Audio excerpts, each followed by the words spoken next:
ننتقل إلى ابتكارات أهل المدينة. من بين ابتكارات أهل المدينة المهندس طاهر القاسم، وهو مهندس من أهالي البصرة. ابتكر ناطحة سحاب بارتفاعات هائلة. صمم ناطحة سحاب بارتفاعات هائلة وعلى شكل القيثارة السومرية.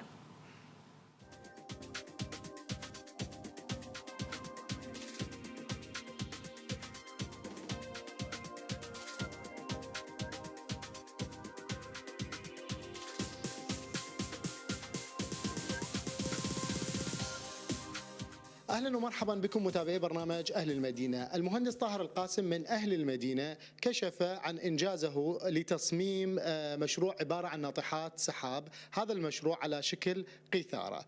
راح نلتقي بالمهندس طاهر القاسم ونتعرف من خلاله على تفاصيل هذا الموضوع. مرحبا أستاذ طاهر. أهلا وسهلا بكم.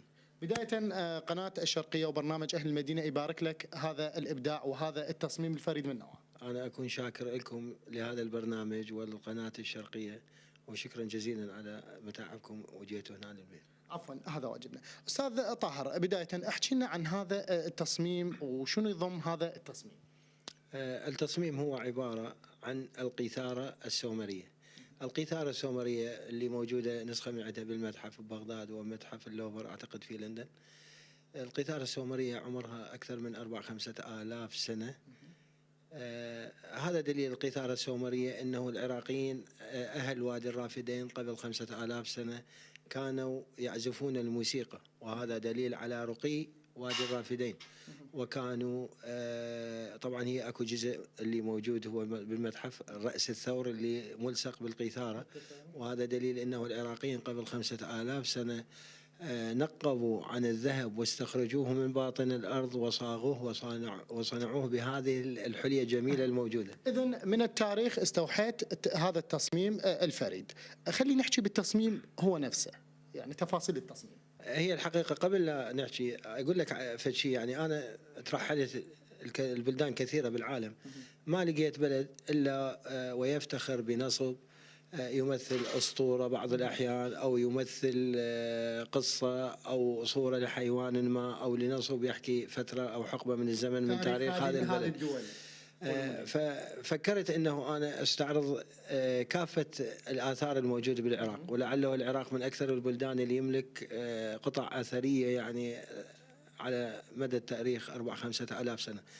فشفت كثير من القطع الفنية القطع العفو الأثرية جذبتني القيثارة، لكن كيف أحول القيثارة إلى مبنى؟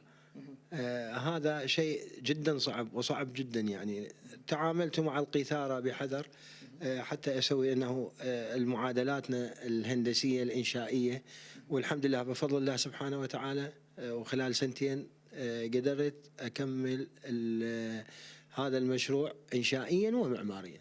طيب إيش قد راح يكون ارتفاع هذا الارتفاع 218 متر. هو راح يكون نظام الأوفيسز مكاتب يعني. المبنى يحمل 4 أرقام قياسية عالمية. الرقم القياسي الأول أعلى مبنى مائل بالعالم. الرقم الموجود الآن هو 11 متر. بالنسبة لبرج القيثارة 37 متر الميلان. الرقم القياسي الثاني أعلى برج يحكي قصة حضارة اللي هي حضارة وادي الرافدين مثل ما قلت لك. الرقم القياسي الثالث الجسر العلوي اللي يربط المبنيين، اللي هو يربط الأوتار بالقيثارة. هذا راح يكون أعلى أطول جسر بين مبنيين 225 متر، ولعله الرقم الحالي هو 73 متر في أبو ظبي. هذا اللي موجود 225 متر، يعني 3 أضعاف. الرقم القياسي الرابع التصميم اللي سويته أنا الإنشائي هو تصميم غريب جدا ما مطرق سابقا. المباني يعني الطوابق الأخيرة على ارتفاع 200 متر و190 متر راح يكون عندي السلاب يعني السقف يصل إلى 1200 متر بدون أعمدة يعني، وهذا رقم قياسي الرابع يعني. حوالين البرج طبعا هذا البرج هو يعتبر البيئة الجاذبة، فحاولت أنه يعني أعالج مثلا بعض الأمور الاقتصادية أو أساهم في تطوير المجتمع. هذه الحلقة اللي حوالين المبنى اللي بيها 4 أبواب. هذه أنت سميتها تسمية، شنو سميتها؟ هو هذا معرض يعني. أي هذا يكون حوالين المبنى القطر مال الدائرة 600 متر، والقطر الثاني لأن هي على شكل بيضوي القطر 500 متر وقطر 600. اللي غلفته من الغلاف الآخر أنه تقريبا 400 قطعة أثرية راح تثبت عليه بالنحت البارز، ويعتبر هو معرض. يعني كثير من الناس حتى العراقيين ما شايفين آثارهم بالمتاحف، لأنه سوء الأحوال الأمنية وكذا دائما المتحف مغلق. فراح نسوي كوبي على القطع الشهيرة بطريقة النحت البارز، راح يكون حوالين المبنى. المبنى يعني هذه الدائرة بالعالم تعتبر يعني العالم أو المعمورة، يعني كل رينج موجود يدل على أنه الكرة الأرضية أو المعمورة. فحتى أوصل رسالة أن هم السومريين أو حضارة وادي الرافدين هم أعلى المعمورة، فيكون هذا إضافة إلى وجود 4 أبواب، وهذا يرمز إلى بغداد. الأبواب ال4 الموجودة، الباب الأول اللي هو باب عشتار يحكي عن البابليين وهكذا. الباب الثاني اللي هو جنائن المعلقة بطريقة هندسية. الباب الثالث اللي هو شناشيل البصرة، وهي تنفرد بها. طبعا شناشيل البصرة تختلف عن الشناشيل في بغداد أو بالهند وكذا، لها فطابع خاص. وإن شاء الله راح أقوم بإنجاز يعني تصاميم ضمن هذا المبنى، وراح تشوفون شيء ثاني عن الشناشيل البصرية الأصيلة. الباب الرابع راح يكون هو الباب قبة الإمام موسى بن جعفر عليه السلام، لأن هي القبة الوحيدة بالعالم مختلفة. وهذا دليل على أنه شوف شنو عندنا إرث بالعراق، عندنا إرث إسلامي، سلالة آل الرسول الإسلامي، هذا كله حاولت تجسدها في المشروع. طيب أستاذ طاهر، مبنى على ارتفاع 225 متر، هذا أعتقد الأول من نوعه يعني بالعراق أو الوطن العربي كبناء تاريخي قلت، ومائل بالعالم هو بالعالم. طيب أرض البصرة أرض هشة، ويقال إنه هي ما تصلح عليها مثل هكذا مشاريع أو مثل هكذا بنايات. شلون عالجت هذا الموضوع أو شلون راح تعالج هذا الموضوع؟ حقيقة ما أعرف من أين أتوا بهذه القصة أو الرواية أنه أرض البصرة ما تتحمل.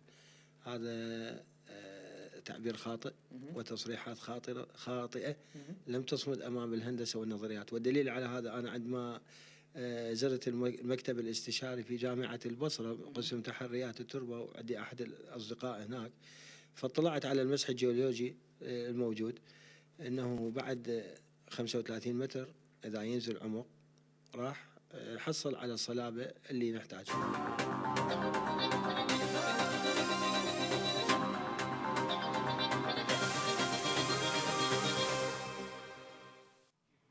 أول شيء تحية لهذا المهندس الرائع اللي رغم كل المناقصات هو حاول واجتهد وعمل أنه هو يجي ويصمم بهذا الشكل، يعني حتى الناس هو متخيلهم.